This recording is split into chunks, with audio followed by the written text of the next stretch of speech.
Bonjour, bienvenue sur le plateau d'After Sunday. Bonjour Margot. Bonjour. Bonjour Eric. Bonjour David. Et Bonjour puis Margot. nous allons débriefer ce Grand Prix d'Italie en compagnie d'un invité exceptionnel, Antonio Jiménez, le chef mécanicien d'Aleix Espargaro. Bonjour Antonio. Bonjour à vous. Merci d'être avec nous. Alors, vous l'avez remarqué, il n'y a ni Michel Turcot ni Thomas Morcellino pour une raison précise. Rêve. C'est qu'ils sont en scooter, ils sont en train d'arriver sur notre plateau. Ils viennent directement de l'aéroport Charles de Gaulle. Ils arrivent évidemment du circuit du Mugello. Antonio, toi, tu es arrivé un peu plus tôt ce matin, je crois. Hein. Ouais, moi, je suis arrivé vers 14h. Voilà, il y a À des Barcelone, gens pas à Paris. il y a des gens qui se débrouillent mieux que d'autres, ouais, et puis c'est pas à Paris, ouais. Et effectivement, bon, il y a eu un retard au décollage. Voilà, Michel et Thomas vont nous retrouver. Antonio, on attend un petit peu, on te retrouve dès qu'ils arrivent, ils m'ont dit 10 minutes, voilà. Quand vous voulez, je reste connecté. Très bien, très bien. Nous, on va débriefer. Une fois n'est pas coutume, on va commencer par les championnats de France. On va avoir des cadeaux à gagner aussi. Alors, c'était le Grand Prix d'Italie avec un nouveau poleman, Fabio Di Gianantonio, qui nous avait dédicacé son écran. Voilà. Sympa. Donc un cadeau à gagner. Et puis le cadeau précédent, c'était l'écran du petit frère Marquez, Alex, qui a été gagné par Dan Borda de Montélimar. Voilà. Donc des cadeaux à gagner. Il suffit de liker la page, de commenter, et on tirera au sort parmi les commentaires. On passe tout de suite au championnat de France. Après, on verra le Moto 2, Moto 3 avec toi, Margot. Le temps que nos amis Thomas et Michel arrivent, on va commencer par le Sunday Race Recap, le championnat de France Superbike à Lédenon, et puis de l'endurance, Eric. Le Sunday Race Recap.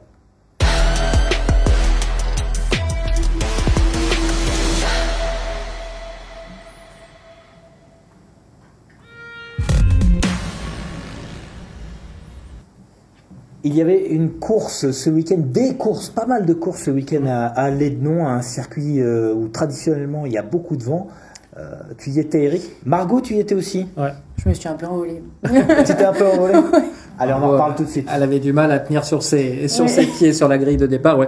Il y a eu beaucoup de vent à tel point que même le vendredi, on a été obligé de décaler des séances d'essai, notamment pour les petites motos, c'est-à-dire les pré-moto 3 et les 300 Super Sport, en plus avec des jeunes pilotes. Donc la direction de course, Jean-Marc Delétang, a pris aucun risque et il a eu raison là-dessus. Donc elles ont été programmées à la fin de la journée d'essai, et c'est le samedi, pas le vendredi, le samedi. Et du coup, ouais, pendant un moment, il y a même une rumeur qui circulait que le week-end aurait pu être annulé. Donc voilà, on n'en est pas arrivé là, et heureusement, on a eu des belles courses, hein, Margot. Ouais, une très belle course, oui. Voilà. Donc du côté du championnat, donc c'était la troisième épreuve du championnat de France Superbike.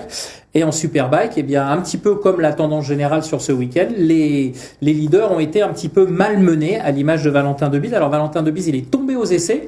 Alors il essayait un nouveau pneumatique avant de la part de Michelin, donc il y a peut-être une relation de cause à effet. En tout cas, la cause était un petit peu cernée, on va dire. Et par contre en course, eh ben il a craqué pour une fois. Il a craqué au virage du pont. Il est tombé dans la première manche. Il a réussi à repartir, mais dans cette première manche, eh bien c'est Mathieu Ginès qui s'est imposé devant Axel Morin, surprenant Axel Morin qui a été vraiment très très rapide sur ce week-end ici à Lédenon, à Lédenon, puisque ici on est à Levallois, on n'est pas à Lédenon, et surtout Martin Renaudin qui termine troisième, qui était le poleman. Donc Martin Renaudin, le protégé de Yann Marian, qui n'en finit pas de surprendre, hein, Marco. Ça a été vraiment une belle surprise. Ouais, une belle progression parce qu'il signe sa première pole position dans la catégorie. Il a refait aussi lors de la deuxième course.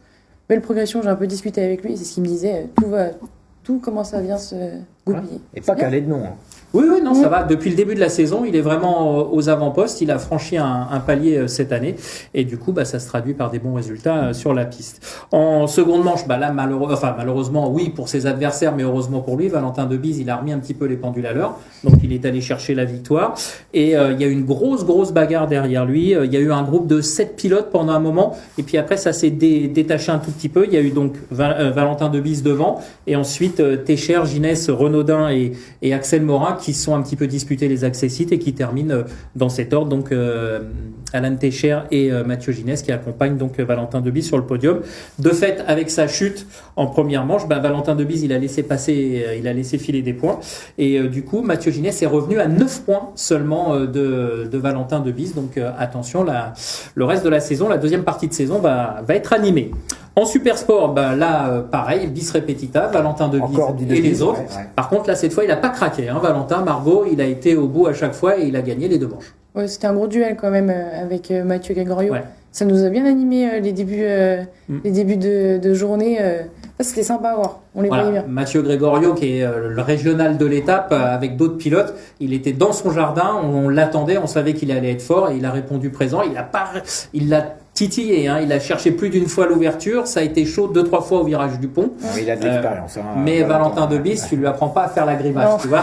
C'est ce qu'on dit. C'est un peu ça. Voilà. Il joue avec les retardataires un peu. Ouais, donc Mathieu Gregorio donc fait 2 fois deuxième et 2 fois troisième également. Enzo de la Vega, lui qui est le transfuge du Super Sport 300 en mondial, lui aussi était un petit peu dans son jardin et il est allé rechercher Loïc Herbel qui était parti en 3e position à chaque fois et à chaque fois il a pris le meilleur sur Loïc Herbel. Au championnat, on a toujours Valentin Debise devant Mathieu Gregorio et Loïc Herbel. Voilà. Ça, c'est pour le super sport. Les grosses catégories. Voilà. Ensuite, on va passer au Super Sport 300, me semble-t-il. Je vais jeter un coup d'œil sur les images, mais on a eu les petits jeunes, mais voilà. Donc en Super Sport 300, là aussi, on a eu une belle bagarre en première manche. Enzo Damani s'impose devant Dorian Joulan et Evan Plindou. Evan Plindou qui a profité aussi également de la chute du poleman d'Acosta, qui est tombé. Il termine 6e. Il a pu repartir, mais il termine 6e. Dans la deuxième course, bis repetita pour Damani. D'Acosta, bis repetita, chute mais repart. Et malheureusement pour Evan Plindou, lui il a chuté mais il n'a pas pu repartir. C'est dommage parce qu'il était en tête au moment où il a perdu un petit peu le contrôle de sa machine. Voilà. Donc du coup le podium c'est Damani devant Firé et Joulin. Voilà pour le Super Sport 300. En sidecar, on va signaler qu'il y a eu un doublé de la paire Peugeot. Donc voilà, ça change pas beaucoup. Là aussi, c'est un peu à l'image de Valentin Debise. Et puis en Prémoto 3, en objectif Grand Prix dans les catégories Prémoto 3 et NSF 250, bien Henri Mignot s'impose en première manche devant Célestin Massy et Mathieu Rostani. Alors Mathieu Rostani, il était, pardon ? Mathias Rostani. Oui, j'ai dit Mathias. Oui, pardon, j'ai dit Mathieu. Pardon. Il y en a plein. Mathias, ouais. J'écris mal en plus, donc forcément j'arrive pas à me relire. Mathias, oui. Et en plus, il était mal parti parce qu'il avait eu des problèmes aux qualifications. Il partait dernier et il est remonté et il est allé chercher le podium. Et puis en deuxième course, là par contre, il a laissé le soin à personne. Voilà. Donc il a vraiment gagné et Rostani évidemment conforte sa place de leader. Et en NSF 250, c'est Jules Berceau qui a gagné la première manche. Faut dire que le leader qui était le Benjamin Caillé, qui est le protégé de notre ami Thierry Tracan. Ouais.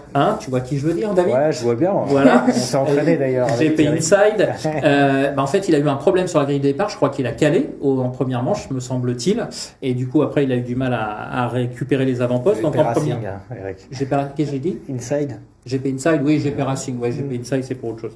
Et donc Jules Berceau qui s'impose devant Lorenzo Guyot et Evan Boxberger en première manche, et Evan Boxberger qui signe sa première victoire dans la seconde course. Donc bravo. Ça, c'est plutôt pas mal. Voilà. Ouais, super ce point sur le championnat de France à Lédenon, toujours très animé, ce circuit de Lédenon toujours très venteux, on l'a dit. Il va y avoir. Ils n'arrivent pas à installer des antennes pour que le réseau téléphonique puisse fonctionner. C'est un gros problème. C'est bizarre. Ouais, le réseau. et d'ailleurs un autre circuit très impressionnant où il y a du vent, mais surtout de la pluie aussi, c'est Spa. Première course, retour de l'endurance les 24 heures de Spa. Ouais, le week-end prochain. Voilà, après quasiment 20 ans d'absence, à la fin de la semaine, ça sera les 24 heures de Spa. Les équipes sont en train de s'installer aujourd'hui puisque ça roule dès demain. Alors, il y a eu des essais en amont où BMW a frappé très très fort. 2,20, je l'ai noté, le 2,20 887. Le chrono de référence, ça a été très très très vite. Est-ce que le MotoGP va revenir à Spa, Eric ? Pour l'instant, c'est encore un peu tôt avant de le dire. Je sais qu'on a eu une réunion avec les responsables du circuit de Spa aux 24 heures du Mans. Ils ont présenté évidemment l'épreuve. Il y a beaucoup de routes fait autour de ce retour de Spa en championnat du monde d'endurance. À terme, c'est ce qu'ils veulent. Après, Les pilotes adorent en tout cas. Voilà, les pilotes adorent. Après, ça va très vite. Les pilotes de la nouvelle génération trouvent que ça va presque trop vite. Voilà. Donc, on en reparlera avec Thomas Morcellino aussi trop vite avec le Mugello. Voilà. Et de fait, on verra ce que ça va donner. Moi, je pense que c'est un circuit comme il faut. Il y en a plus beaucoup, même quasiment plus du tout, et qu'il faut le conserver tel qu'il est. Alors évidemment, il faut du gros cœur parce que quand on revient vers Blanchimont, ça passe à fond. Toi, tu as roulé à Spa. J'ai fait la dernière. Tu as fait la dernière. Et voilà, ça fait partie. Alors c'est vrai que c'est un circuit qui va très très vite, presque 7 km de long. Ouais. Donc ça c'est galère quand il y a un souci, c'est pas comme au moment où on pousse relativement peu de temps, mais là voilà, ça va être intéressant à suivre. Donc BMW et le Yard ont été très impressionnants aux essais et déjà petit avantage pour Bridgestone. Voilà. Très bien, donc on va suivre ces 24 heures de Spa que tu vas commenter, Eric, oui, tout également. À fait. Je les commenterai pour la chaîne L'équipe et on sera quasiment sur 19 heures de direct entre la chaîne et la plateforme live de L'équipe. Et je serai accompagné de Christian Lavieille et Nicolas Salchaud depuis Boulogne. Tes compères. Mes compères. Nicolas qui remplace William Cos qui était présent avec nous 24 heures du Mans mais qui n'était pas disponible ce week-end. Et sur place, on aura Didier Guérin et un caméraman pour faire les interviews dans la voie des stands. Voilà. Ce sera également retransmis sur Eurosport. Bien sûr. Bien sûr. Voilà, la chaîne. Et sur le player, je crois aussi. Ouais, sur le player. Voilà pour le Sunday Race Recap.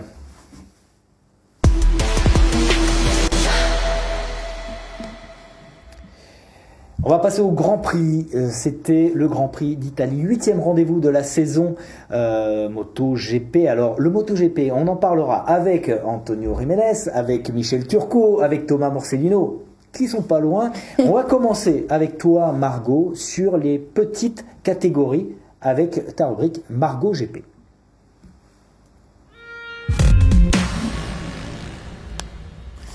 Alors, Margot, pardon, vas-y. À toi, Eric. Non, mais Margot, quand David disait petite catégorie, c'est parce que c'est les catégories Moto 3 et Moto 2. Je parlais de cylindrée. Voilà, de cylindrée, on l'avait bien compris. Tiens, à propos, on en reparlera aussi avec le doc. Petite cylindrée, on a eu un tour d'honneur de Max, qui MotoGP Legend. Voilà, qui a été intronisé donc et qui a fait le tour du Mugello avec son Aprilia aux couleurs. La 250. La fameuse 250 avec le numéro 1 et le lion sur le casque. On commence par le Moto 3 et une victoire qui s'est jouée sur la ligne. Exactement. Sur la ligne, donc pour revenir dans l'ordre des choses, dans le contexte, donc c'est Zan Guevara qui à l'origine passe la ligne en premier pour 21 millièmes d'avance sur son coéquipier Sergio Garcia, mais on peut dire que la victoire s'est jouée sur 2 lignes parce qu'il est passé une fois de trop dans le vert juste avant, donc il a eu une pénalité, donc une pénalité de une place, ce qui fait que c'est Sergio Garcia qui remporte cette course. Et derrière, c'est Tatsuki Suzuki qui termine 3e, et là pour 12 centièmes aussi sur la ligne, donc c'était vraiment très serré. Puis on a eu une belle course encore pleine de dépassements. Enfin, du 3e victoire pour Sergio Garcia. Et on va en reparler après du championnat, mais c'est un bon coup pour le championnat pour lui.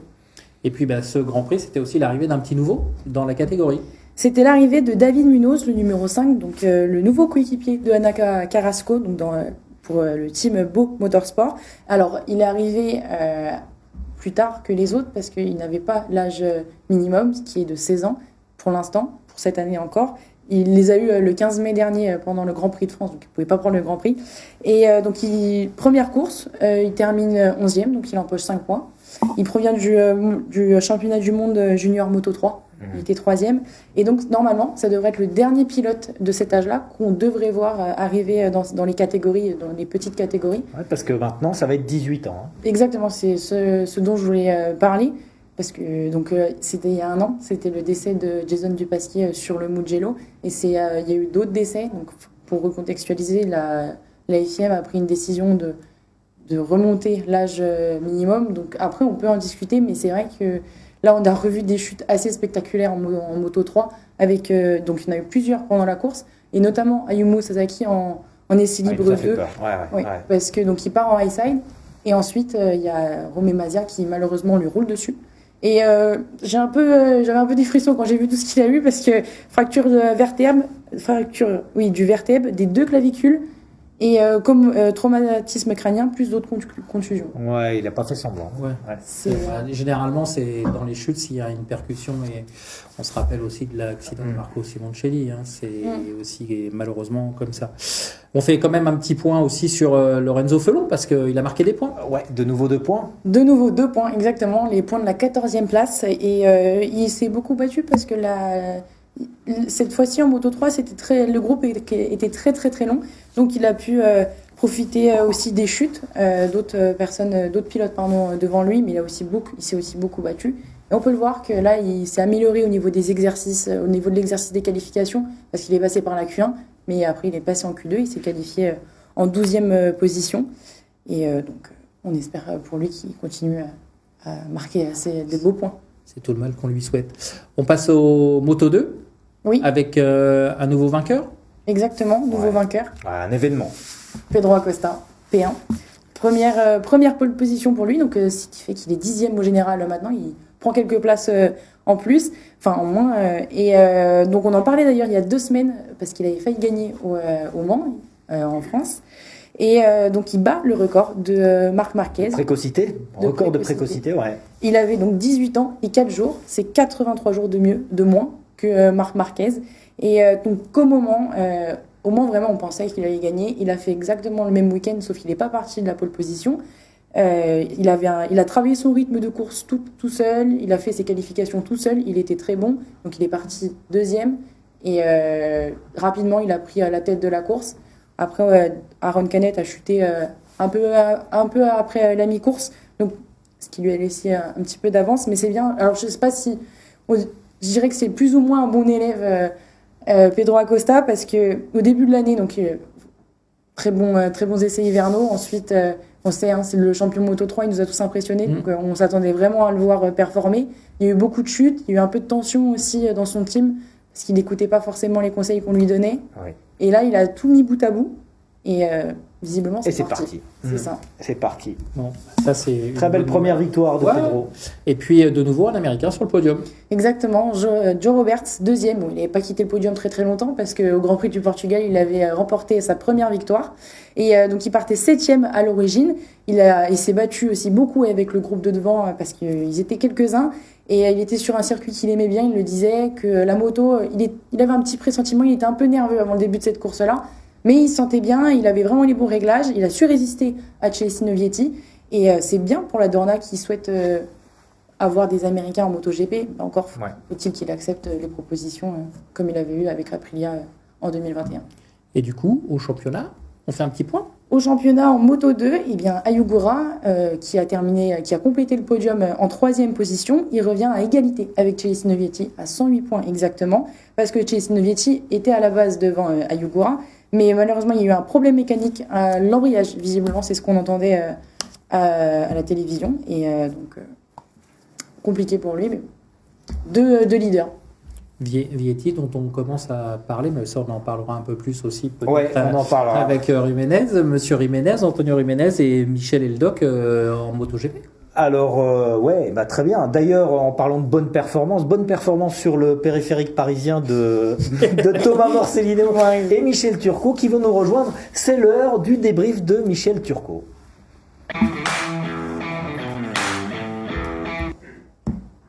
Rentre. Allez, venez.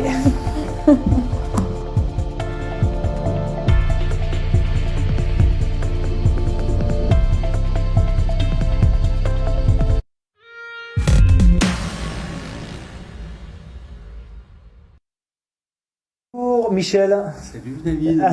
Je suis en retard, mais on a eu un petit problème de pression avant. Le doc, il chauffait un peu, il a perdu l'avant à l'entrée du. Salut Thomas, pas d'imprudence. Hein. Non, pas du tout. Non, vous avez roulé, vous avez respecté les limitations. Oui, toujours. Bon, en tout cas, bravo pour votre performance, bravo pour le chrono, en tout cas. Et on va enchaîner tout de suite avec Antonio qui a été patient. Antonio Jiménez, ton invité. Michel, je te laisse introduire Antonio, le présenter. Antonio, c'est un technicien du MotoGP depuis combien d'années, Antonio? 30 ans, 40? Oh, j'exagère. Bon, dans le paddock, ça fait 34 ans. Ouais, donc tu as travaillé avec beaucoup d'usines, Honda, Yamaha, tu as été chez Tech 3 aussi? Oui, exactement. Je te laisse en quelques mots, dis-nous, retrace-nous ton parcours. Bon, mais mon parcours, en plus, une petite anecdote, quand vous parlez de Spa avant, moi j'habite à Barcelone, mais je suis né en Belgique, qui est pas loin de Spa, justement. Et voilà, je suis très content que les courses, surtout que l'endurance retourne là-bas. Moi, j'ai beaucoup de beaux souvenirs là-bas et bon. Et c'est de là que tout a commencé. Bon, moi, j'ai commencé à travailler comme mécanicien quand j'habitais en Belgique, dans un team où précédemment, il y avait Bruno Bonwil qui était là. C'était le team Dog Shop, c'était en 1988. Et bon, depuis, voilà, j'ai eu des propositions. Je suis venu en Espagne en fin 89 et voilà, c'était une aventure qui maintenant dure 34 ans. J'ai été mécanicien, puis j'ai été technicien de suspension pour Showa pendant quelques années aussi. Et en 2000, j'ai commencé à travailler avec Yamaha sur le projet MotoGP. Et à partir de 2002, je suis devenu chef mécanicien dans le team officiel Yamaha avec Carlos Checa jusqu'en 2004 où est arrivé Valentino Rossi. Donc j'ai fini l'année 2004, puis en 2005, je suis parti chez Tech 3 déjà en 2005 avec Tony Elias. Et puis j'ai commencé une longue aventure avec Gresini. Et ça a duré pas mal d'années avec Honda. Et puis voilà, je me suis retrouvé j'ai fait Tech 3 2 ans aussi en Moto 2 avec la Mistral, où on a fait pas mal de beaux résultats avec Xavi Vierge. Et puis voilà, j'ai eu la proposition pour retourner en MotoGP sur un projet qui n'était pas facile du tout. Mais voilà, 4 ans après, on a réussi à mettre la moto sur le podium, à faire pole position et même à gagner une course. Et voilà, là, on a fait 4 podiums d'affilée. C'est incroyable. Pour une longue carrière comme la mienne, si c'est certainement mes dernières années en MotoGP, au moins 2, parce que Aleix a signé encore 2 ans et j'espère continuer encore 2 ans avec lui. Et je crois qu'il va pas avoir de problème pour ça. Et voilà, quoi, c'est une grosse satisfaction après tant d'années. Très belle histoire. Hein. Ouais. Donc, Antonio, avant de parler de l'Aprilia, on va parler de ton pilote parce que c'est quand même une énorme surprise pour tout le monde. Hein. Je pense qu'il n'y a pas grand monde qui imaginait un jour qu'Aleix deviendrait un candidat au titre, parce que là, clairement, pour moi, il est avec Fabio et Pecco l'un des 3 aujourd'hui prétendants. Je pense que tu seras d'accord avec moi. Qu'est-ce qui a changé? Qu'est-ce qui a fait qu'il est devenu alors, bien évidemment, la moto a progressé, mais le pilote, parle-nous du pilote. Bon, écoute, moi, je vais te dire, depuis que je suis avec Aleix, ça fait 4 ans, lui, il m'a toujours dit qu'il s'est senti un pilote top. Mais lui, il s'est toujours senti un pilote au moins pour être dans le groupe de 5 tout le temps, depuis que je suis arrivé avec lui. Ce qu'il me disait, c'est que si tu n'as pas la moto, c'est très difficile. Et bon, ça c'est vrai, de toute façon, on le voit. S'il y a la machine, il y a le pilote, il y a le résultat. Donc, c'est sûr que quand moi je suis arrivé en fin 2018 chez Aprilia, c'était pas une moto gagnante, c'était même une moto très difficile pour faire des points. Donc, nous, faire un top 10, c'était tout un succès. Marquer des points, c'était partie du boulot du week-end, quoi. Donc, on a progressé et c'est vrai que fin 2020, déjà, on a commencé à voir que quelque chose commençait à fonctionner. Mais pourquoi ça a fonctionné? Parce que Aleix, depuis qu'il est chez Aprilia, même quand la moto, elle n'était pas bonne, parce qu'elle n'était pas bonne du tout, lui, il a toujours donné le maximum avec ce qu'il avait. Donc, pour améliorer une moto, il faut toujours aller au maximum. On ne peut pas se permettre de faire des tours lents, il faut toujours être rapide. C'est sûr qu'au début, pour faire des tours rapides, il fallait qu'il suive quelqu'un, mais il n'avait pas le choix. De toute façon, c'était comme ça. Donc, beaucoup de pilotes le font. Les pilotes qui sont en difficulté, même Marc Marquez, des fois, il doit suivre des pilotes dernièrement parce que c'est pas facile. Les niveaux sont très hauts. Et puis, comme je vous disais, fin 2020, on a commencé à avoir une petite lumière au fond du tunnel et on a cru vraiment qu'on avait trouvé la bonne direction. 21, on a démontré que c'était vrai. On a fait un podium à Silverstone et on a fait une très belle fête de saison. Et là, voilà le point de départ et un beau travail d'hiver de tous les ingénieurs, aussi bien au niveau moteur qu'au niveau aéro, qu'au niveau électronique, qu'au niveau châssis. On a fait un prototype, on est arrivé à Sepang au test hivernaux cette année et on a vu directement qu'on avait du potentiel. On a fait des super tests à Sepang, on a fait des super tests à Mandalika malgré les difficultés de la condition de piste. Et bon, le premier Grand Prix, c'est vrai que le premier, on n'a pas fait le podium, mais on a fini à 2 secondes et demie du premier. Donc, on était dans le groupe du podium. Déjà, pour nous, c'était une grosse satisfaction. Et puis, Mandalika, la situation très difficile. Mais déjà, dans les qualifs, on s'est battu pour la pole. Et on avait un rythme pour être sur le podium. Malheureusement, le déluge a fait qu'ils ont dû réduire la course et la course était sur le mouillé. D'où on était quand même performant aussi, parce que cette année, on est performant même sur le mouillé. Donc, il y a tout qui va. Donc, le pilote, quand il se trouve bien sur la moto, ça marche à tous les coups et dans toutes les conditions. Donc, voilà, maintenant, il n'y a plus qu'à continuer sur cette lancée et voilà, et ne pas se laisser prendre par la pression et continuer. Maintenant, on a un dur Grand Prix, c'est le Grand Prix de Barcelone, c'est le Grand Prix, c'est le jardin d'Aleix, parce que lui, il est vraiment de là, il est né là-bas. Et voilà, je crois que sincèrement, on va se battre pour le titre et je crois que sincèrement, on va encore gagner au moins 1 ou 2 courses cette année. Bon, on a dit qu'on parlait pas de la moto, mais tu en as quand même parlé. Mais le pilote, moi j'ai un peu, dis-moi si ma comparaison te paraît juste, j'ai un peu l'impression qu'il est dans une espèce d'état de grâce que certains pilotes connaissent à un moment de la carrière. Je pense notamment à Gibernau. En 2003, bon alors c'était après l'accident de Kato, mais 2003-2004, on a eu Gibernau qui était devenu un candidat au titre que personne n'attendait non plus. Donc Catalan aussi. Est-ce qu'il n'y a pas un peu quelque chose comme ça, d'un coup, un pilote qui se transcende parce qu'il a trouvé je ne sais quoi. Alors on sait que il est dans un équilibre avec sa vie de famille, sa pratique du vélo. On a l'impression qu'il y a vraiment une sérénité qu'il n'avait pas avant, quoi.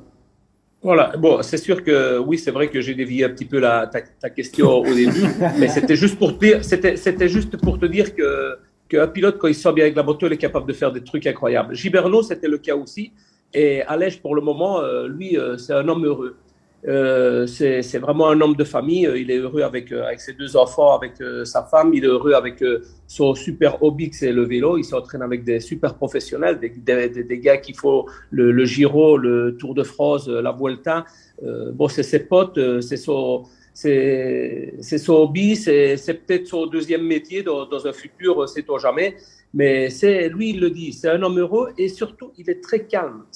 Lui, normalement, il est hyper actif comme personnage. Mais là, il se sent tellement bien avec la moto, il se sent tellement heureux quand il monte sur la moto et il se sent d'être vite à n'importe quel moment, sur n'importe quel circuit et dans n'importe quelle condition. Et voilà, ça lui donne une sérénité, une tranquillité pour aller vite tout le temps. C'est pour ça que maintenant, que je peux dire, oui, on va peut-être y arriver parce que je vois qu'il est rapide tout le temps, quoi. La moto, on va parler de la moto. La moto, bon, tu étais à l'origine du projet, donc tu as vu ce projet grandir en 4-5 ans.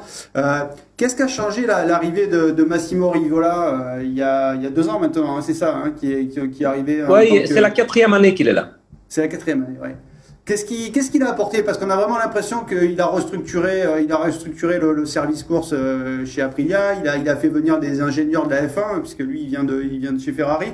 Et quand on voit aujourd'hui la moto, on l'a regardé encore avec Thomas ce week-end en détail. Elle est juste magnifique. C'est peut-être d'ailleurs la plus belle moto, peut-être la plus aboutie aujourd'hui. C'est assez surprenant, quoi. Alors bon, c'est sûr que tout ce qui a fait l'arrivée de Massimo, c'est que avant l'arrivée de Massimo, c'était Romano Albesiano qui faisait tout, quoi. Bon, ici, c'était le directeur technique, c'était le manager, il devait parler avec les pilotes, des contrats.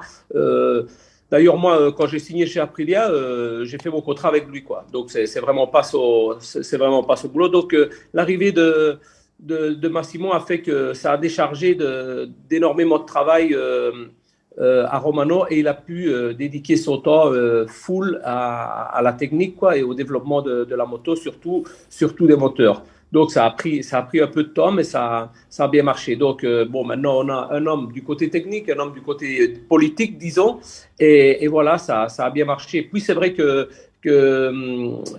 Massimo a amené connaissait des personnes, donc au niveau électronique, au niveau aéro. Il a fait arriver des 2, 3, 4 ingénieurs, je crois, qui venaient aussi de l'automobile. Et petit à petit, bon, voilà, ils ont fait une moto non seulement qui fonctionne bien, mais qui, en plus, elle est, comme tu dis, une très jolie moto et qui, en plus de jolie, si elle marche bien, c'est le top, quoi. Elles sont jolies, les motos qui gagnent en général. Ouais. Et l'année prochaine, Ouais. on en aura 4 sur la grille. Donc ça, c'est aussi la bonne nouvelle de ce Grand Prix d'Italie. C'est bon, on connaît pas encore les pilotes.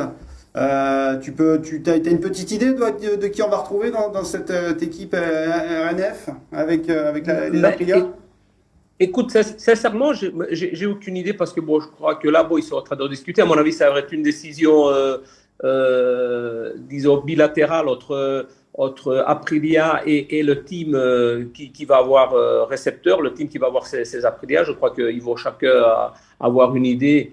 Maintenant, s'ils appellent ça un junior team, ce sera des pilotes juniors, ce sera des pilotes qui vont venir de la moto 2, certainement.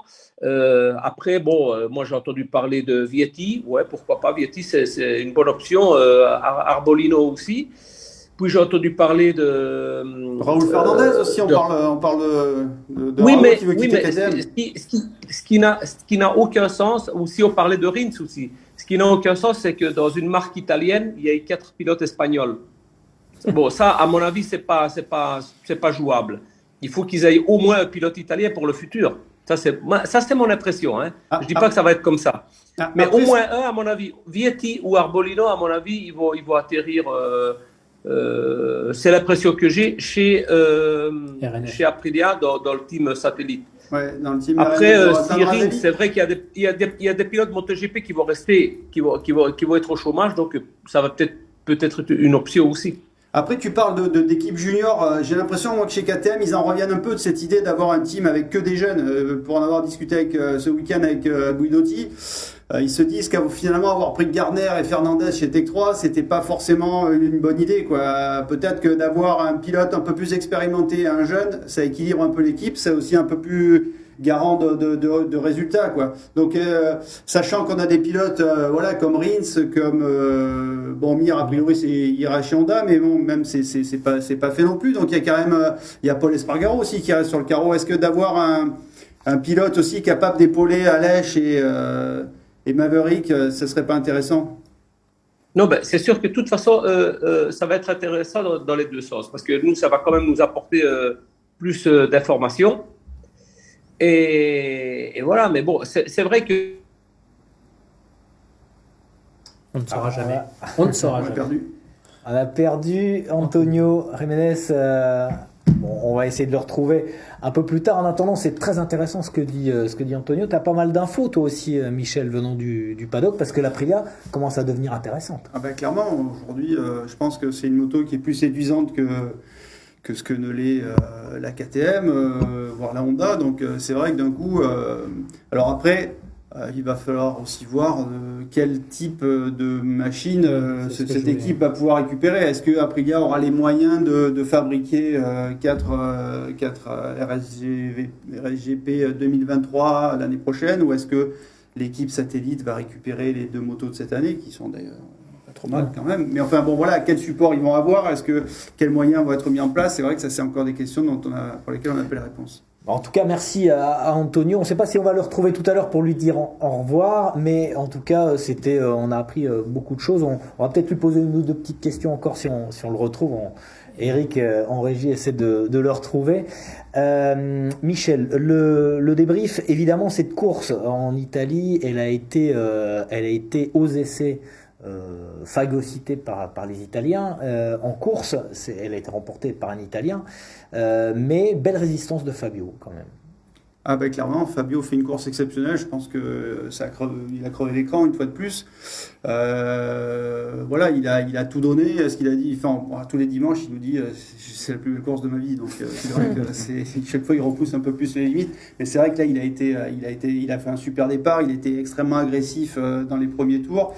Il s'est pas laissé impressionner par l'armada de Ducati, et notamment les deux Ducati VR46, hein, Bezzecchi et Marini étaient en grande forme ce week-end. Il se comporte en champion du monde en fait. Hein. Voilà, ouais, il s'est pas laissé impressionner. Il a essayé de mettre la pression sur Pecco jusqu'au bout.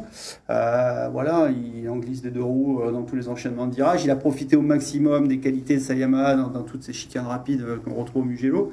Voilà, après, la ligne droite, c'était compliqué, on l'a bien vu, mais voilà, il a fait mieux que résister. Et encore une fois, quand on voit où sont les 3 autres pilotes Yamaha, Voilà. Le dog va encore très frapper. loin, très loin. Non, en fait, il a reproduit le même schéma de course que l'an passé, sauf que là, il n'a pas gagné, mais c'est ce qu'on a vu avec les VR46. Du moment qu'il arrivait à prendre ses 5 dixièmes avant l'entrée de la ligne droite, là, dans tout le secteur T3, où il était vraiment très fort, où il avait eu des problèmes en début de week-end, c'est là où il faisait la différence et c'est là où il arrivait à se mettre à l'abri. Après, il y a vraiment eu un gros changement par rapport aux essais. Avec ce nouveau carénage, il a essayé tout le week-end, ils avaient un nouvel aéro chez Yamaha, donc qui améliorait de 2 petits km/h la vitesse de pointe, donc ils ont insisté pour l'utiliser. Mais tous les essais, Fabio ne retrouvait pas la moto qu'il avait l'an dernier, manque de confiance dans l'avant, enfin il n'était pas à l'aise, donc il ne pouvait pas faire ce qu'il sait faire avec cette moto. Finalement, au warm-up, il décide de retirer ce carénage et tout de suite, il a retrouvé... Alors au warm-up, les conditions étaient un peu frisquettes, il n'avait plus la nuit. Donc ça s'est pas trop vu, mais en course, dès le départ, ils sont revenus à la moto telle qu'elle était l'an dernier et tout de suite performant. Cette victoire de Bagnaia, elle est importante aussi, Michel, parce que chez Ducati, on a une dispersion des forces, des énergies et des performances. On a vu encore un nouveau poleman sur Ducati, on a vu Luca Marini se porter aux avant-postes aussi. Cette Ducati est... tout le monde peut l'utiliser de belle façon. Bagnaia a dû produire un effort pour revenir tout devant. Ouais, Bagnaia, il est là. Enfin, voilà, on le dit depuis le début de l'année que voilà, c'est quand même le pilote numéro 1 aujourd'hui chez Ducati, clairement. On a récupéré Antonio. Rebonjour Antonio. Salut, je vous ai perdu là, je comprends pas pourquoi. Ouais, ça a accéléré trop fort, c'est comme la Aprilia. Voilà, on va revenir avec toi Antonio, mais on laisse Michel terminer sur Bagnaia. Ouais, donc pour moi, Bagnaia est clairement le pilote numéro 1 chez Ducati. Il a eu des petits problèmes en début de saison avec une nouvelle moto qui n'était pas au point. Là, il s'est retrouvé en France. Il était parti pour gagner. Petite erreur quand Bastianini l'a doublé. Puis là, ce week-end, il a été impérial et surtout, beaucoup de sang-froid parce que beaucoup de pression. On imagine, il y avait tout le bord Ducati qui était là. C'était hors de question avec 9 motos sur la grille. Puisque Pirot était là aussi. C'était hors de question de perdre cette course. Donc, il a eu les épaules énorme pression pour gagner. Les essais ont été perturbés. C'est vrai que cette grille était un peu étrange avec la pole de Gian Antonio. Il s'est tout de suite senti bien sur une piste qui était encore un peu humide, donc il y avait une prise de risque qui était difficile. Ouais, voilà, il est là. Donc c'est vrai qu'on a eu une grille un peu particulière, dit Gian Antonio, les deux VR46 qui roulent beaucoup à Misano avec des Panigale, donc qui ont un petit peu ce feeling en plus sur le circuit. Mais Bagnaia, il n'a pas pris de risque sur cette piste en qualif qui était un peu piégeuse, et puis il a fait le job en course. Et puis une autre machine italienne qui s'est mise en évidence, et on va conclure du coup avec Antonio Jiménez, l'Aprilia, encore une fois. Bah oui, Aleix qui fait... On va laisser le doc un 4e podium de suite, et surtout ce qui est assez remarquable, c'est que sur la grille actuelle, Aleix c'est le seul avec Dovi et Marquez à avoir réussi à aligner 4 podiums d'affilée en MotoGP. Ni Fabio, ni Mir, ni Rins ou autres n'ont réussi. Un bel stat ça. Ouais, c'est intéressant. Ouais. Et la course, encore une fois, d'Aleix, course intelligente. Et cette machine, Antonio, ce sera notre dernière question. Est-ce qu'elle progresse encore? Sur quel point vous progressez encore? Parce que vous perdez les concessions l'année prochaine. Oui, c'est vrai qu'on perd les concessions l'an prochain. Déjà, cette année, on ne peut plus faire des tests qui ne soient pas officiels. Donc, il nous reste 2 opportunités. Donc, on a le test de lundi à Barcelone, puis 2 jours de test à Misano après le Grand Prix aussi. Donc, voilà, c'est vrai, les concessions, au niveau moteur, on les a toujours jusqu'à la fin de cette saison. Et puis, l'année prochaine, on les perd. Mais bon, je crois que de toute façon, quand on perd les concessions, ça veut dire qu'on est arrivé, qu'on est prêt. Et voilà, il va falloir travailler maintenant. Pour le moment, la fiabilité des moteurs, elle est bonne. Les moteurs sont performants. Donc, on sera au même niveau que les autres usines, même si on reste quand même la plus petite des usines dans le paddock MotoGP. Une petite question sur le coéquipier d'Aleix, Antonio Maverick, qui est arrivé l'an dernier en cours de saison. Ça semble compliqué pour lui là. Qu'est-ce qui manque? Honnêtement, j'ai été surpris que Rivola le reconduise pour les 2 saisons qui arrivent. Donc c'est vrai que c'est un beau témoignage de confiance. Mais tu penses qu'il va y arriver? Écoute, là, c'est sûr qu'il a démontré qu'il est capable, parce qu'en course, il est rapide, mais le problème, c'est qu'il part toujours derrière. En plus, il part très mal. Donc voilà, moi je crois que c'est plus une question de mentalité parce que le potentiel, il l'a, tout le monde le sait qu'il l'a. Mais bon, pourquoi il lui arrive des trucs pareils qui lui arrivaient chez Yamaha? Pourquoi il a quitté une moto qui a été championne du monde pratiquement à la mi-saison? Bon, ça c'est difficile à dire. Moi, tu sais, dans le box, j'essaye de me concentrer sur de mon côté avec vos pilotes. Donc voilà quoi. Moi, j'espère pour lui qu'il va y arriver parce que de toute façon, c'est une aide en plus pour Aleix aussi parce que je te dis, il est malgré tout rapide et quand sur un secteur ou deux, il est plus rapide qu'Aleix. Maintenant, cette année, au moins, moi, je peux aller voir quelque chose sur les datas et voilà, et ça nous aide toujours pour améliorer et pour être toujours plus rapide, quoi. Parce que le premier ennemi, il est dans ton box, quoi. Ouais, justement, en termes de pilotage entre Aleix et Maverick, il y a des grosses différences où on reste sur des choses, des points de détail. Non, ben, il y a qu'à regarder à la télé, on le verra direct. Bon, Maverick, c'est un pilote qui est assez propre. Je le dirais, je le comparerais un peu plus à Jorge Lorenzo.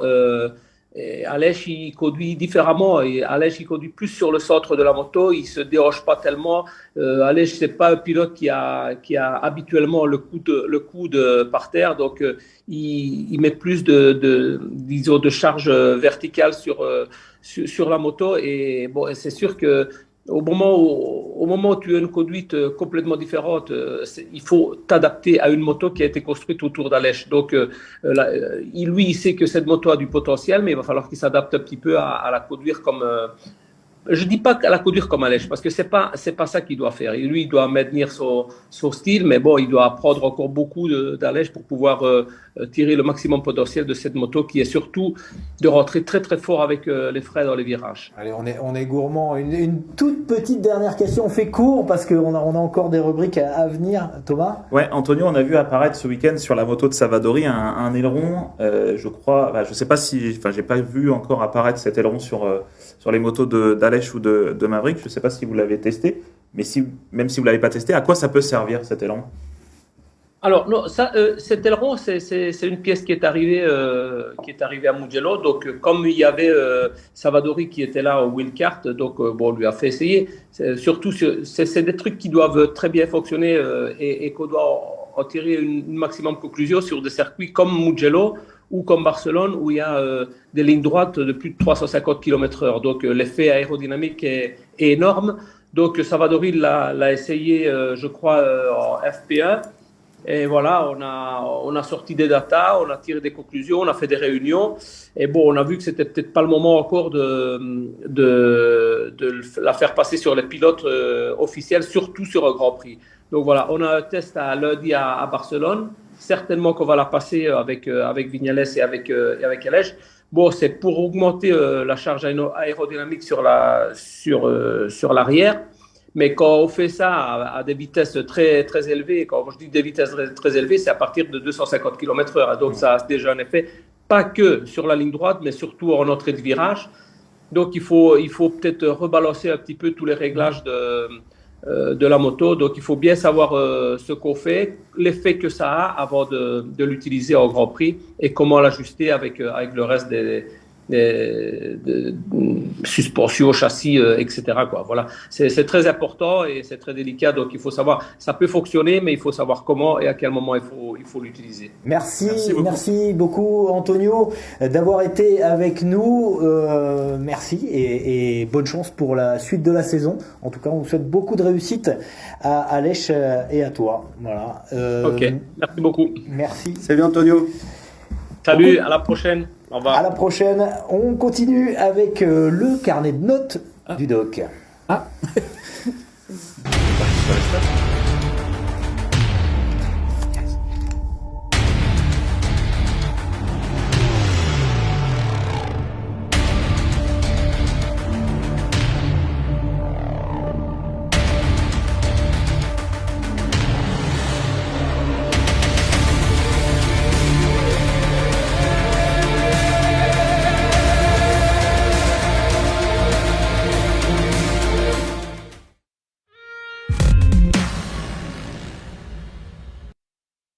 Note du doc avec la note la plus élevée qui revient à qui Écoute, Thomas pour moi, ce sera Bagnaia, même si effectivement les qualifs ont été compliqués, plus compliqués que par exemple Gian Antonio ou Bezzecchi. Il fait une course qui pour moi est parfaite. Il a su être calme au début et puis remonter progressivement dans la hiérarchie pour justement s'imposer comme il fallait, un peu comme à Jerez, je dirais. Il a utilisé, un peu comme Fabio, quoi. Il a Oui. parfaitement utilisé les points force à moto, à savoir la puissance de Ouais, il son s'est pas moteur, pour emporté, doubler justement. Ce qu'il disait qu'il a fait, il s'est pas énervé au départ avec tout ce monde devant lui pour justement économiser ses pneus et donc profiter à chaque fois de la ligne droite. Il a organisé ses dépassements dans l'ordre et avec lucidité. Il y a le premier tiers de la saison qui est passé. Les hommes forts de la fin de la saison dernière reviennent un petit peu aux commandes avec Bagnaia, Quartararo aux avant-postes. Une note d'équipe, Doc, pour Honda, par exemple. Pour Honda, c'est T'étrangles pas. Hein. c'est compliqué. C'est-à-dire, ça reste là ce week-end en plus, on n'en a pas parlé de cette info. Du coup, On y arrive. On y Ouais. effectivement, on a la Bérésina pour moi chez Honda. Il y a personne aujourd'hui qui arrive à faire performer cette Honda, même en étant avec un bras diminué. Marquez reste pour moi le meilleur pilote Honda. Nakagami a fait une très grosse erreur, ou en tout cas selon les propos de Rins, c'est une très grosse erreur en poussant Rins à la faute. Donc c'est compliqué chez Honda. Et en plus, Accrochage. Rins Nakagami Oui. qui a fait couler beaucoup d'encre. Beaucoup. Et puis, avant la course, ce qui a fait couler beaucoup d'encre, c'est l'annonce de Marc Oui. Marquez. tout à fait. Michel. Oui, donc Marc Marquez, il court sa saison. Enfin, il la met entre parenthèses, donc s'il laisse espérer qu'on puisse le revoir d'ici la fin de l'année, personnellement, j'y crois pas. Il va subir une nouvelle opération. Alors c'est vrai que ça a été une annonce un peu surprise, hein, samedi soir, on apprend ça. Donc il y avait eu une petite... Alors, si vous vous souvenez bien, depuis Jerez, on vous dit... Depuis l'an il y a- dernier, même, tu nous l'avais annoncé. Ouais, qu'il enfin bon, il y avait une opération qui était dans les tuyaux parce qu'on savait que son bras ça allait pas. À Jerez, on avait des échos que cette opération pourrait avoir lieu en fin d'année. Et en fait, bon, il y a les médecins de Madrid qui le suivent actuellement ont pris contact avec un spécialiste aux États-Unis qui apparemment est voilà le top du top pour ce genre des opérations sur les articulations et les membres supérieurs. Donc il a pris conseil et en fait les médecins, enfin le chirurgien américain l'a contacté vendredi. Il a reçu un coup de fil en lui disant que voilà, ils avaient analysé tous ces examens, que l'opération était jouable, que la cicatrisation de l'os était suffisante pour pouvoir réintervenir dessus. Et donc voilà. Le problème de Marquez, c'est que son os s'est ressoudé de travers, donc il a un problème. Donc déjà l'os n'est pas aligné correctement. En plus, il a une réduction de 30% de la rotation de son épaule. Donc en fait, on le voit, il peut plus piloter. Non seulement il peut plus piloter correctement, en plus Il il est virage à handicapé. droite, il est handicapé. Voilà, et dans sa vie de tous les jours, il souffre le martyre. Il a encore expliqué quand il rentre dans le Grand Prix, pendant 2 jours, il peut plus rien faire. Il est obligé de se gaver d'antidouleurs, d'anti-inflammatoires. Il dort plus. Il a le cerveau qui est bouffé par tout ça. Il a 29 ans. Il gamberge. Il peut plus vivre normalement. Donc il était un peu au fond du trou en se disant, en voyant qu'il progressait plus, quoi. Tout son travail de rééducation ne le fait plus progresser. Donc là, quelque part, on lui annonce, on peut t'opérer, donc ça veut dire, la saison, elle s'arrête. Mais en même temps, il a une lumière, je vais peut-être pouvoir revenir à ce que j'étais. Donc voilà, dès cette semaine, là, il partait aux États-Unis. Alors il a tenu à faire la course parce que il a dit voilà, je vais commencer mon week-end. J'ai appris cette nouvelle qu'il a voulu annoncer tout de suite parce que il y a eu un peu des fuites par le magazine Speedweek qui est Günther Wiesinger qui est aussi le manager de Stefan Bradl, le pilote d'essai, donc Il va un peu fuité là-dedans. Bref. Il y aurait un rapport de cause à effet. Et donc voilà, il a décidé de faire la course parce qu'il avait entamé le week-end et parce qu'il voulait aller au bout de son week-end, essayer de donner encore quelques infos à Honda pour développer cette moto qui tourne en rond. Enfin, elle n'est pas bien en rond d'ailleurs. C'est la spirale infernale du MotoGP Honda, qui le happe. Ouais, mais Honda lui a laissé le choix en lui disant tu n'es pas obligé de courir, on peut arrêter le week-end là. Il a dit non, je vais aller au bout. Bon, il dit c'est la première fois qu'Alberto Pucci me dit d'y aller mollo, de pas me faire mal. Voilà. Donc il a passé son week-end et c'est vrai que à la fin de la course, on a vu tous les pilotes dans le tour d'honneur venir l'encourager, lui faire un petit mot. On l'a vu les larmes aux yeux. Moi, c'est la première fois que je vois Marquez. On le souhaite, à Marc. Il a tenu un petit point presse dans le paddock hier soir et c'est vrai qu'il était à la fois, il y avait cette lumière de se dire je vais peut-être m'en sortir avec cette opération de la dernière chance. C'est lui qui a employé le terme. Mais c'est vrai que voilà, la saison Alors, il ne sait pas quand est-ce qu'il va revenir. Quand il a eu les médecins, il a posé la question en disant quand est-ce que je vais pouvoir revenir. Les médecins lui ont dit si tu viens nous voir, si tu viens te faire opérer en pensant à ça, ne viens pas. Donc ça veut dire que voilà, personne ne sait le temps. Ça marque un tournant quand même dans l'approche globale parce que pendant longtemps on s'est dit rien Oui, peut là, arrêter. je pense qu'il a compris Marquez, que il peut chuter à loisir. Ouais, c'est sa vie, c'est sa vie. En gros, c'est son quotidien qui est ébranlé. Voilà, il veut s'en sortir, donc il n'a pas d'autre choix. Donc ça veut dire c'est une grosse opération. Ça veut dire on va recasser l'os au-dessus de là où il a été cassé parce qu'il y a eu une infection. Ils peuvent pas trop toucher, donc c'est vraiment un endroit hyper compliqué. Il y a cette épaule aussi, toute l'articulation à retravailler en repositionnant des ligaments. Enfin bon, bref, c'est un gros chantier. Il y a peu de chances qu'il recourt d'ici la fin de l'année s'il veut prendre vraiment le temps d'être rétabli. Alors à mon avis, son objectif, c'est d'être prêt pour peut-être les premiers tests de novembre et pouvoir préparer, si ça se passe bien, pouvoir préparer la saison prochaine. Et sinon, je pense que ça sera la fin de sa carrière, quoi. Alors donc une note pour le team Honda et cette décision et ce soutien à Marc. C'est difficile parce que si tu veux, d'un côté tu me parles de Honda, d'un autre on parle de Marc. Moi je dirais que pour Marc, je pourrais lui mettre un 7 dans le sens où il a pris quand même cette décision de pouvoir suspendre sa saison. Et donc du coup, parce qu'on en parlait tout à l'heure dans la voiture, on ne sait pas non plus ce que va faire Honda. Si jamais il ne revient pas, comment ça se passe. Par contre, Honda, là, ils sont vraiment dans une situation compliquée, quoi. Très compliqué. Il a fait une grosse boulette aux essais aussi. Hein. Est-ce que, oui. Bon, après, après de toute façon, après la boulette, pour moi, c'est aussi la direction de course, d'avoir relâché les pilotes. Alors que la piste était ni sèche ni trempée. Enfin bon, il joue un peu le feu à chaque fois dans ce genre sur des circuits très longs comme ça ou avec des situations orageuses. Il peut pleuvoir d'un côté de l'autre ou c'est des circuits où on va très vite, des chicanes où on rentre à 200 là-dedans. Les gars savent pas si c'est mouillé ou pas. Avec des commissaires qui sont carrément un peu à l'ouest, qui réagissent super lentement, qui agitent des drapeaux, s'ils savent pas s'il faut les. Enfin bon, bref, pas terrible tout ça. On va revenir plutôt au Ducati parce qu'on a parlé de Fabio Quartararo, on n'a pas parlé du deuxième pilote français en MotoGP, Johan Zarco. C'est l'occasion de lui attribuer une note aussi pour un Grand Prix plutôt solide. Ouais, bah écoute, moi je lui mettrais 7 également. Alors, pourquoi pas au-dessus? Parce que depuis quelques Grands Prix, Johan nous dit toujours qu'il n'arrive pas à trouver les clés que les autres pilotes Ducati ont.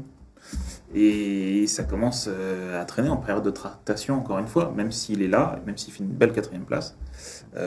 Encore une fois, le mercato fait que ça peut être aussi un peu compliqué pour lui. Rien n'est signé pour le moment. Michel, quelques infos sur la reconduction de Johan chez Pramac? Je pense que ça va se faire, mais c'est vrai que pour l'instant, il n'y a rien annoncé. Il n'y a pas vraiment de négociation entamée. Donc voilà, moi je pense que Johan, il a tout à fait sa place chez Pramac. Je pense qu'il a apprécié. Je pense qu'il a l'appui de Claude Michy qui pèse de plus en plus aussi du côté de la Dorna. C'est des bons résultats. C'est des résultats de France. Il a juste un peu éteint Jorge Martin aussi sur ce week-end. Martin et Miller, ils sont inexistants sur ce week-end. Depuis quelques courses, Martin a un problème à la main. Apparemment, il a un problème au niveau d'un nerf qui fait qu'il ne ressent pas sa main. Donc sa main s'endort et il va se faire opérer après la Catalogne. Donc pareil, encore une fois, on peut espérer que lui revienne à son niveau parce que c'est pas le niveau qu'il a montré en début de saison. Et après, il y a des chances que Martin passe quand même dans l'équipe officielle parce que même si aujourd'hui Bastianini tient la corde de par ses 3 victoires, je pense que chez Ducati, ils n'ont pas très envie d'avoir 2 Italiens dans la même équipe. Enfin voilà, je pense qu'il y a des pièces d'un puzzle assez complexes. Ils sont à la fois sportifs, politiques. Beaucoup. Ils sont pas pressés chez Ducati puisque de toute façon ils ont de la demande. Ils ont l'embarras du choix. On parlait de Honda, Suzuki aussi en grande difficulté. Ouais, bah écoute, c'est une stat que je devrais dire juste après, mais ouais, c'est 2 résultats blancs sur 2 courses de suite. C'est la première fois que ça arrive depuis qu'ils sont de retour en 2015, qu'ils ont fait leur retour en 2015.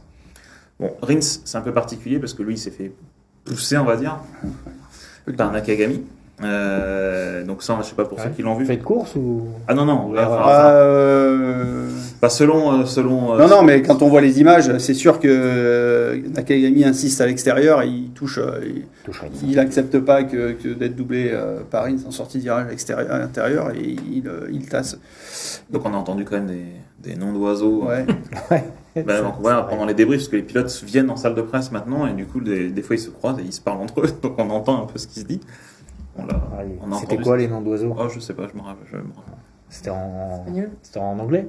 Ouais, on va dire ça. Ça se comprend très bien en espagnol, si tu veux savoir. Alors pour les bonnes notes, on va passer à la rubrique coup de cœur, si vous voulez bien. Le coup de cœur.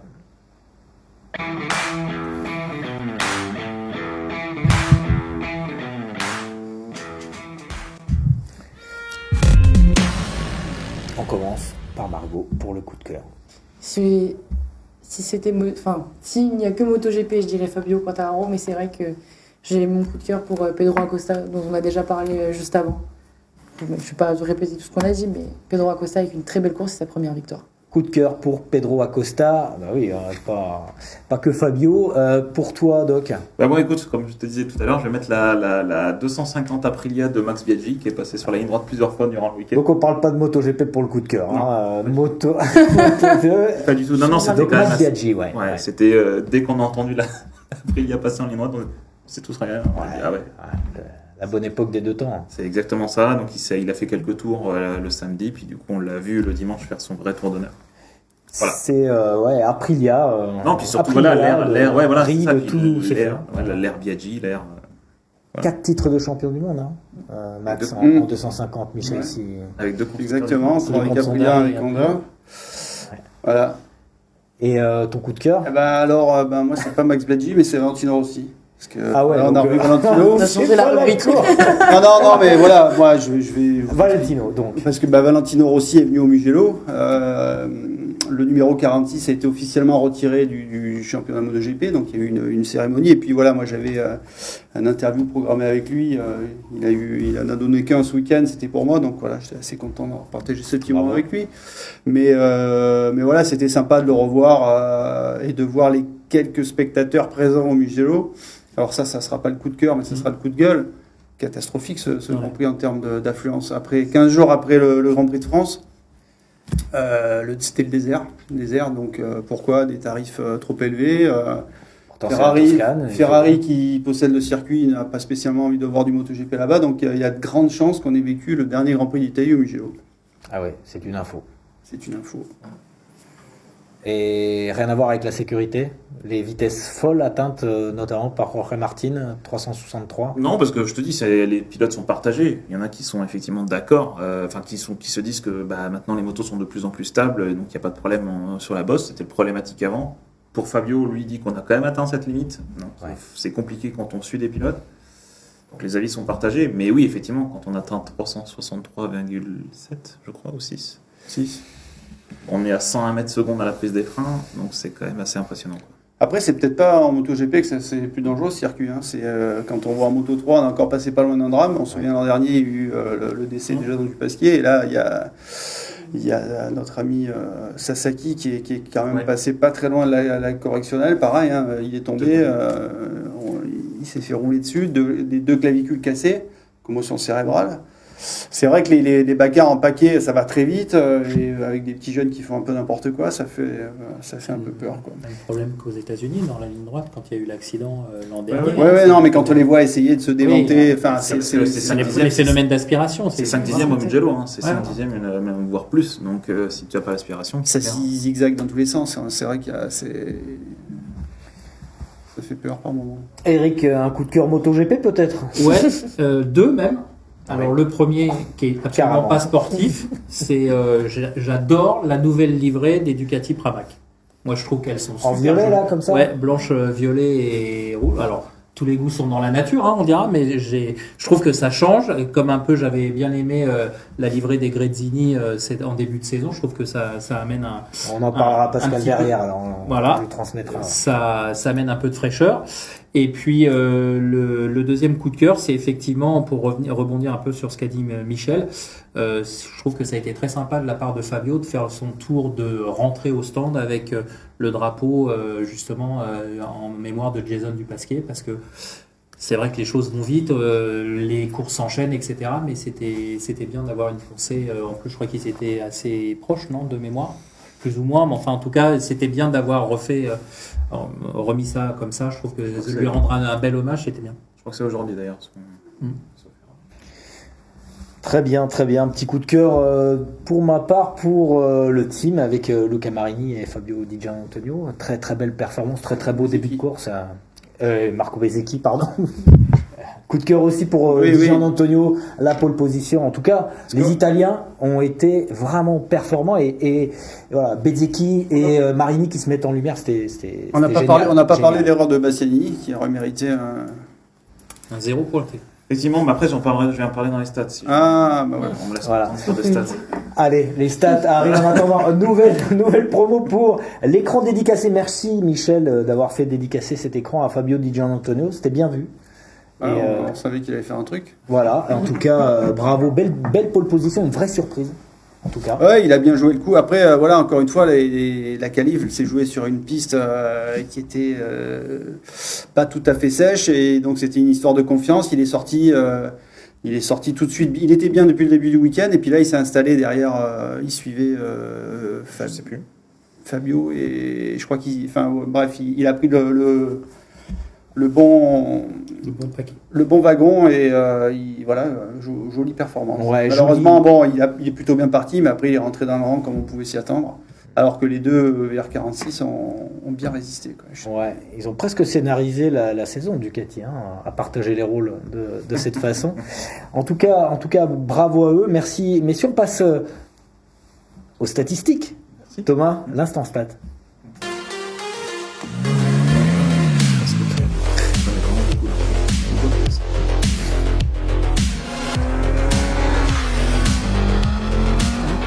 Non, mais du coup, j'en ai déjà dit deux.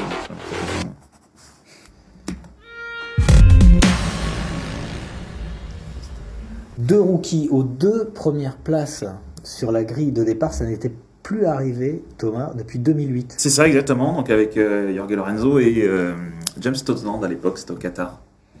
Et en fait, pour être un peu plus large, c'est arrivé que 3 fois en tout, donc en comptant ce week-end, parce que la dernière avant, en 2008, c'était Grande-Bretagne 2006, avec Dani Pedrosa et Chris Vermeulen à l'époque, qui étaient rookies. Des rookies sur la grille aux avant-postes, c'est bon, ça note aussi une saison MotoGP très serrée. Exactement, donc c'est bien, tu enchaînes comme il faut, parce qu'on est sur effectivement... On est sur j'aime bien ces chiffres-là, parce qu'en fait là on est sur le 6e top 15 à l'arrivée de la course le plus serré de l'histoire. Donc on a 17 secondes, à peine plus de 17 secondes entre le premier, donc Bagnaia, et le 15e, et on peut même restreindre au top 10, on est sur le 8e top 10, le plus serré de l'histoire, avec Bagnaia donc en tête, et Marc Marquez qui, malgré son bras, termine juste à 11 secondes 8 du vainqueur. 3 marques aux 3 premières places, c'est pas rare ces derniers temps. Non, c'est pas rare, mais après c'est surtout ce qui est intéressant, c'est de voir qu'ils ont mis qu'une seule Ducati sur le podium avec 9 sur la grille. Donc voilà, c'était juste la petite parenthèse, mais je voudrais juste venir dire un mot sur Bastianini, parce qu'on en parlait. Depuis le début de la saison, on a quand même une malédiction un peu du vainqueur. C'est-à-dire qu'en fait, un vainqueur, à part Fabio, tous ceux qui ont gagné n'ont jamais figuré dans le top 10 de la course suivante. Donc, pour citer que les deux derniers, on a Bagnaia qui a gagné à Jerez et qui est tombé au Mans. Et puis au Mans, on a Bastianini qui a gagné. Et puis là, ce week-end, Bastianini qui est tombé. Ouais. Que Fabio qui a réussi à faire mieux. D'autres stats ? Oui, sur le Moto2. Donc, comme du coup, j'étais pas là, mais je vais juste en parler. On a 6 néo-vainqueurs cette saison. Donc, du coup, Pedro Acosta, c'est le 6e nouveau vainqueur cette saison, qui n'avait pas gagné auparavant en Moto2. Et en catégorie intermédiaire, c'est la première fois qu'on en a 6 sur une même saison depuis 1977. Donc, pour ceux qui s'en souviennent, qui étaient ces pilotes-là? Vous étiez nés. Non. Si, depuis peu. J'étais fort d'âge de me souvenir. Je ne me souviens pas. Donc, il y avait Christian Saron, Mario Lega, Mike Grant, pas confondre avec Mike Grant. Mick, effectivement, excusez-moi. Franco Uncini, Kurt Ballington et Johnny Kroll. Voilà. Donc, oui. On est sur une belle brochette de pilotes. Celui-là, on l'aurait pas trouvé. Non, même on a ça. Ouais, mais vas-y, je te laisse regarder à la main si tu veux. T'aurais dû. Bon, on va regarder après l'émission. Là. Voilà, ouais, c'est le petit guide indispensable de tous les acteurs du MotoGP, Michel, ça. Ah oui, c'est la Bible. C'est la Bible, ouais. Petit livre rouge. On va demander à Dorna pour en faire gagner 2 ou 3 pour vous autres.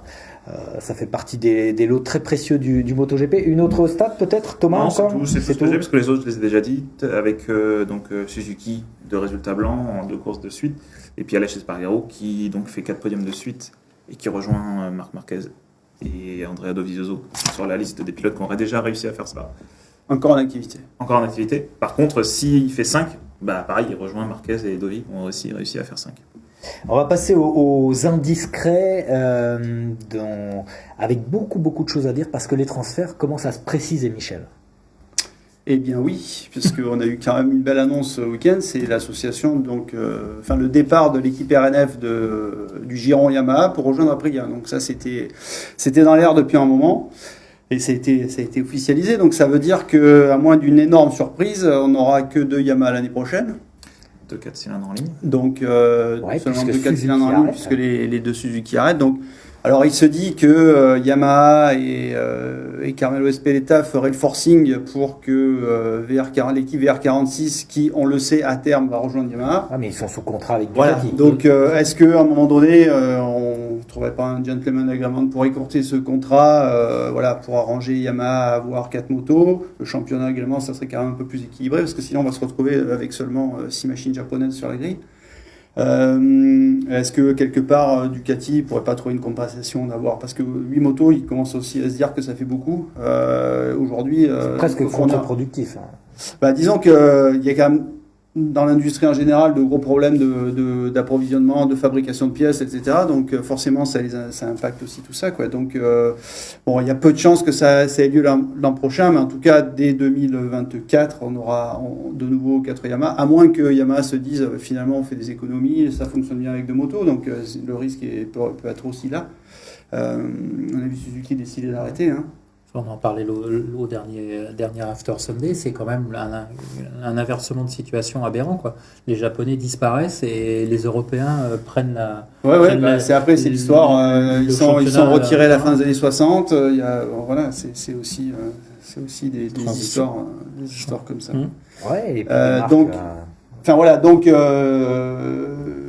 l'incertitude de Marc Marquez, est-ce qu'il va pouvoir revenir? Qu'est-ce que va faire Honda? Donc c'est vrai qu'il y a beaucoup de choses qui se passent. Donc aujourd'hui, on devra avoir l'annonce, je pense, de la reconduction du contrat de Fabio d'ici Barcelone. Enfin voilà, je pense que ça va être annoncé à Barcelone. Il y a beaucoup de choses qui vont se passer à Barcelone. Oui, parce que on va le dire, hein, c'est un peu un secret de polichinelle, mais Fabio va re-signer Yamaha. On sait très bien qu'il a la deuxième option qui tenait la route, c'était Suzuki, elle n'existe plus, donc voilà, tout fait que l'histoire va continuer. Dans les fortes probabilités, Mir également chez Honda. Alors, c'était presque fait, et ça l'est un peu moins, alors pour diverses raisons. D'une part, parce que Paco Sanchez, le manager de Mir, est très très gourmand. D'ailleurs, il est en train de se faire des amis partout dans le paddock au niveau des team managers. Et puis Mir, ça fait 2 courses depuis que Suzuki a annoncé son retrait, il finit pas les courses, et surtout, il est perdu. On discute avec lui, il ne reconnaît pas la moto. Donc c'est vrai que, est-ce que finalement... est-ce que c'est le bon choix? Ça change vite en MotoGP. Exactement.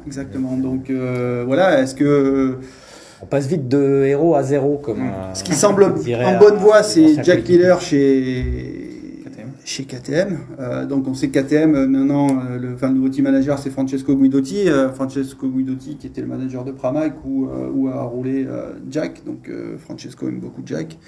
Donc ça semble évident ça semble pratiquement fait. Donc Miller avec Binder dans l'équipe Factory, et puis chez Tech 3, Garner devrait conserver sa place. En revanche, Raúl Fernandez, qui n'a toujours pas marqué le moindre point, il veut partir, il veut plus de la KTM. Donc après lui, ça va être le choix, ça risque d'être soit la Priya dont on a parlé chez RNF, soit redescendre en Moto 2, ce qui serait quand même un échec. En tout cas, on se rend compte aujourd'hui d'avoir précipité un peu les choses, à la fois pour lui et Acosta l'a montré aussi, hein, il faut laisser quand même le temps au pilote d'apprendre.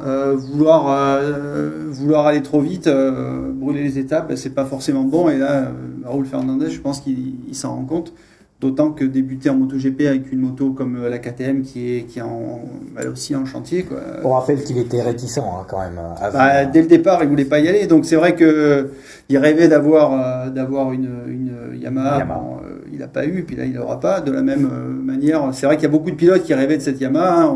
On peut penser à Toprak, Razgatlioglu qui pensait à un moment donné peut-être aller en MotoGP avec cette moto, ça se fera pas. Miguel Oliveira qui rêvait de redescendre, enfin de quitter KTM pour récupérer une Yamaha, ben, il n'en aura pas.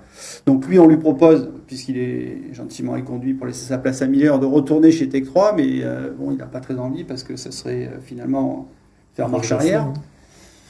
Voilà, je crois qu'on a un peu fait le tour de ce qui se passe. On disait que tout change très vite. Morbidelli, 3 victoires il y a 2 ans. Il est méconnaissable, donc on dit même... Il va être évincé en fin d'année. Bah non, parce qu'il a un contrat, donc si d'aventure on avait pu avoir un deuxième team... Il n'y a pas de team. Ah oui. Non, Oui, il a un contrat lui jusqu'à fin 2023. Donc si d'aventure il y avait 4 Yamaha avec VR46, bon, on pourrait le recaser là, ça serait assez logique. En plus, c'est un pilote de la VR46 Academy, donc et éventuellement mettre Oliveira avec Quartararo. Mais il est méconnaissable. Mais c'est vrai que voilà, bon, il y a quand même encore pas mal d'inconnus. Je pense que Barcelone, il y a des trucs qui vont sortir, et puis après d'ici fin juin à Seine, on devrait y voir quand même plus clair. Merci messieurs, merci Margot pour cette émission passionnante. Beaucoup de choses à dire après le Grand Prix du Mugello, beaucoup de rebondissements également. Merci messieurs d'avoir forcé un peu le rythme pour nous rejoindre sur ce plateau. On vous rappelle qu'il y a des lots à gagner, il faut liker l'émission. On vous annoncera aussi un prochain partenariat, on garde l'exclusivité. Ce sera pour le prochain Grand Prix, pour After Sunday également. Michel, merci. Margot, merci. Thomas, Avec plaisir. à la prochaine fois. Eric. La prochaine fois qui va vite arriver. Hein. Qui va vite arriver. En attendant, on ira tous à Spa, hein, très vite aussi. Michel, Eric. Moi, j'irai à travers l'écran. Très bien, C'est on bon, en reparlera des 24 heures de Spa dans le prochain numéro d'After Sunday. Salut à tous, merci de nous avoir suivis et à très bientôt.